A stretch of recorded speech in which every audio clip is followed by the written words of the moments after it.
দক্ষিণ চব্বিশ পরগনার বারুইপুরের প্রত্যন্ত গ্রামে মানবতার এক অভিনব চিত্র ফুটিয়ে তুলেছেন রাজেশ মণ্ডল ও তার সহকর্মীরা। যেখানে মানুষের নুন আনতে পান্তা ফুরোয়, দুবেলা দুমুঠো খাবার জোটে না, সেরকমই এক প্রত্যন্ত গ্রাম হলো বারুইপুরের মৌতলা, যেখানে বেশিরভাগ মানুষ ইটভাটায় কাজ করে। ছেলে মেয়েদের পড়াশোনা করানো তো দূরে থাক, দুবেলা বাচ্চাদের মুখে অন্নও তুলে দিতে পারে না। সেরকমই এক গ্রামে ৭২টি বাচ্চা শিশুকে সঠিক ও সামাজিক শিক্ষার আলোয় আলোকিত করছেন রাজেশ মণ্ডল। শুধু তাই নয়, শিক্ষার পাশাপাশি তাদের মুখে একবেলা গরম ভাতও তুলে দিচ্ছেন। এছাড়াও তাদের সারা বছরের জামা কাপড় দেওয়ার পাশাপাশি বিনামূল্যে স্বাস্থ্য পরীক্ষা ও ঔষধের ব্যবস্থাও করে চলেছেন। যদিও সোশ্যাল মিডিয়ায় তাদের এই সহৃদয় কাজ দেখে বিভিন্ন মানুষ তাদের পাশে সাহায্যের হাত বাড়িয়ে দিয়েছে। এখানে বিনামূল্যে পাঠ্যপুস্তক ও পুঁথিগত শিক্ষার পাশাপাশি বাচ্চাদের শেখানো হয় নৈতিক ও সামাজিক জ্ঞান, যাতে বড় হয়ে তারা মানুষের মতো মানুষ হয়ে উঠতে পারে।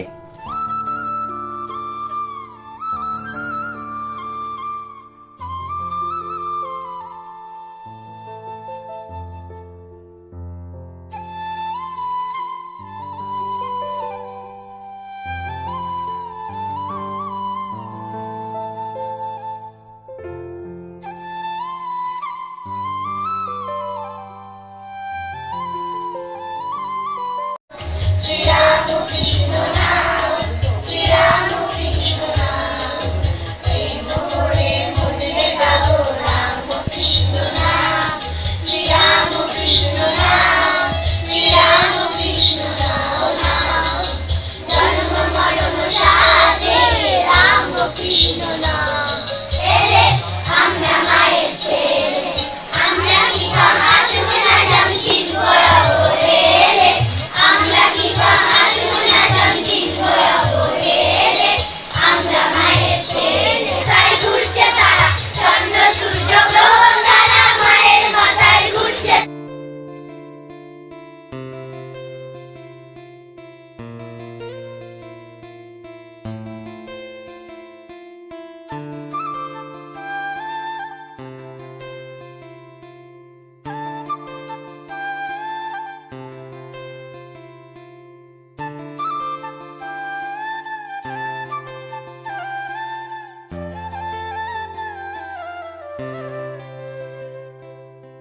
কি রাজেন্দ্র হালদার। আচ্ছা, এখানকার কি কি মানে কি কি শেখো, এখানে কি কি পড়ায়? এখানে বাংলা, ইংরেজি, অঙ্ক, ঠাকুরের জীবনী, বাণী, আবার অনেক কিছু ইত্যাদি। আচ্ছা, এখানকার শিক্ষক ম্যাডামদের পড়ানো কেমন লাগে? ভালো। মধুমিতা অধিকারী। এখানে কি কি শেখো? বাংলা, অঙ্ক, ইংরাজি, ঠাকুরের বাণী। মানে কতটা ভালো লাগে এখানে শিখতে? ভালো। ভালো লাগে। প্রতিদিন কখন আসো? সকালবেলা 7টা, 7টার সময় এখানে চলে আসো। যাও কখন? 10টা, 10:30। আবার বিকালে আসো? কি হিসাব রাখা। এখানে কি কি পড়ালেখা করানো হয়? বাংলা, অঙ্ক, ইংরাজি, পরিবেশ, ঠাকুরের গান, ঠাকুরের জীবনী, বাণী, আঁকা শেখানো হয়। এর পাশাপাশি যোগাসন শেখানো হয়, তাই তো? হ্যাঁ, কিরকম লাগছে এখানকার যে শিক্ষক শিক্ষিকাদের পড়াশোনা, কিরকম লাগে? ভালো। বড় হয়ে কি হতে চাও? ডাক্তার। ডাক্তার। আর কোন স্কুলে পড়ো তুমি? আমরা এখানে স্কুলে সবাই আলাদা আলাদা স্কুলে পড়ি। ইন্দ্রজিৎ সেনাপতি। তুমি কোথায় থাকো? হাটের ওই পারে। কি কি পড়ালেখা করো? বাংলা, ইংরাজি, অঙ্ক, পরিবেশ, ঠাকুরের গান, ঠাকুরের বাণী, জীবনী, ঠাকুরের। এর পাশাপাশি এখানকার যে শিক্ষক শিক্ষিকারা কিরকম পড়ায়? ভালো। এত সুন্দর চেষ্টা আমি তো আগে কখনো দেখিনি।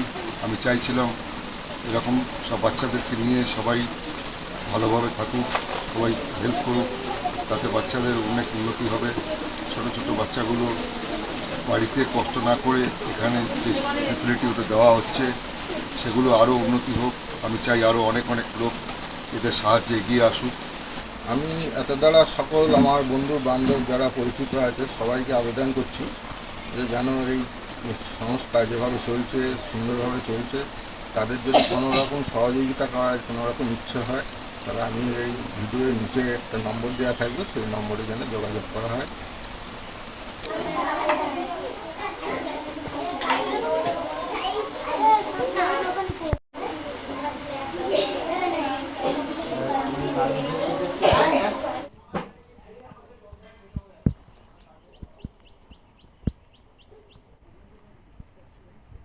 প্রত্যন্ত এলাকা, মানে একদম প্রত্যন্ত গরিব এলাকা, কারণ এখানে বেশিরভাগ সব ইটভাটা আছে। এরা আর যারা পড়াশুনো করে এখানকার স্থায়ী ইটভাটা শ্রমিক পরিবারের বাচ্চা, তো ওদেরকেই আমরা এখানে এনে পড়াশুনো করছি। এরা অনেকেই ফার্স্ট জেনারেশন, এখানকার পড়াশোনাতে এরা ফার্স্ট জেনারেশন। তো এদেরকে নিয়ে আমরা পড়াশুনো করছি এবং এদের প্রথম শর্ত হচ্ছে যে এরা স্কুলে আগে ভর্তি হবে তারপরে এখানে আসবে, বা যারা স্কুলে ভর্তি হয় না আমরা তাদেরকে স্কুলে আগে ভর্তি করে তারপরে আমরা এখানে তাদেরকে পড়াশুনো করাই, এবং সম্পূর্ণ বিনামূল্যে ওদের সারা বছরের বই খাতা জামা কাপড়, এমনকি আমরা এখান থেকে ওদের একবেলা গরম ভাত খাইয়ে ওদের স্কুলে পাঠানো হয়। আবার ওরা এখানে বিকালবেলা আসে, বিকালবেলা এসে ওরা পড়াশুনো করে। মানে কত বছর ধরে এটা হচ্ছে? এটা 2023 সাল থেকে চলছে। 2023 আর সাল। সকল শুভানুধ্যায়ী মানুষের সহযোগিতায় এটা চলে। আমি বলে কিছু হয় না, বা আমি একা কিছু করতে পারি না, সকল মানুষের সহযোগিতায় চলে। আমি সোশ্যাল মিডিয়ায় আবেদন করি, তাদের সাহায্যেই এটা চলে। আমার নাম টগরী মণ্ডল, আমি এই বাচ্চাদের একজন শিক্ষক। এখানকার সমস্ত দরিদ্র পরিবারের বাচ্চাদের এখানে শিক্ষা দেওয়া হয় এবং সামাজিক যে জ্ঞান এবং নৈতিক জ্ঞান এগুলো শেখানো হয়।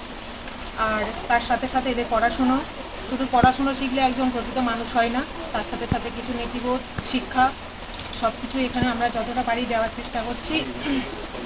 তার সাথে সাথে আমাদের সকালবেলা ঠাকুরের মায়ের এবং স্বামীজির বাণী দিয়ে আমাদের সকাল স্কুল শুরু হলো এবং 9:30 পর্যন্ত ওদের যে পাঠ্য বইগুলো আছে আমরা সেগুলোও শেখাই, তার থেকে পড়ানো হয়। তারপরে 9:30 পরে আমরা এখানে গরম ভাতের যে একটা ব্যবস্থা আছে সেটা আমাদের বাচ্চারা সকালবেলা খেয়ে তারা প্রাইমারি স্কুলে যাচ্ছে, সেখান থেকে আসছে 3:30 নাগাদ। 3:30 নাগাদ আসার পরে বিকেলবেলা আর পড়ানো হয় না। বিকেলবেলা আমাদের ঠাকুরের গান বাণী এবং একটু ব্যায়াম, একটু খেলাধুলো, খেলার ছলে একটু পড়ানো, একটু সংখ্যা শেখানো, এগুলো আমরা করি। এবং আমাদের সব কিছু দেখভাল করছে এবং আমাদের যেমনভাবে নির্ণয় করে তিনি হচ্ছেন রাজেশ মণ্ডল। উনি আমাদের এই পাঠশালার হেড। উনি আমাদের সব কিছু যেমনভাবে নির্ণয় করতে বলে আমরা যতটা পারি করার চেষ্টা করি। কাজ করতে গেলে অনেক ভুলভ্রান্তি হয়, দাদা সেটা আবার পুনরায় বলে দেয় যে এটা এইভাবে করলে ওরা আরেকটু নিতে পারবে। এমনকি এই বাচ্চারা এখান থেকে যতটুকুনি জ্ঞান অর্জন করছে এবং ওদের বাড়ির পরিবেশে সেই মা বাবার ভিতরে সেটুকুনিও দেওয়ার চেষ্টা করছে যে মা এটা করবে, বাবা এটা করবে। গার্জেনরাও বাড়ি থেকে এসে এখানে বলে দেয় যে আন্টি তুমি এগুলো শেখাচ্ছ, আমাদের বাচ্চাদের ভিতরে অনেকটা জ্ঞান, অনেকটা মানে ওদের ভালো পথে ওরা এগোচ্ছে। এই মানুষের সহযোগিতা না হলে আমরা এটা চালাতে পারবো না।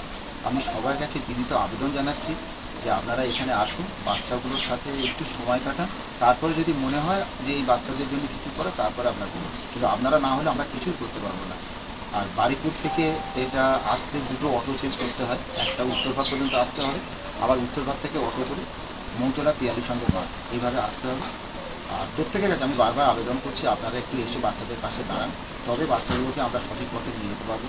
আর আপনারা এসে আপনাদের সুপরামর্শ আমাদের দিন, আর যদি কিছু সম্ভব হয় আপনারা বাচ্চাদের সঙ্গে থাকবেন, কিছু করার যদি চেষ্টা করেন করতে পারেন।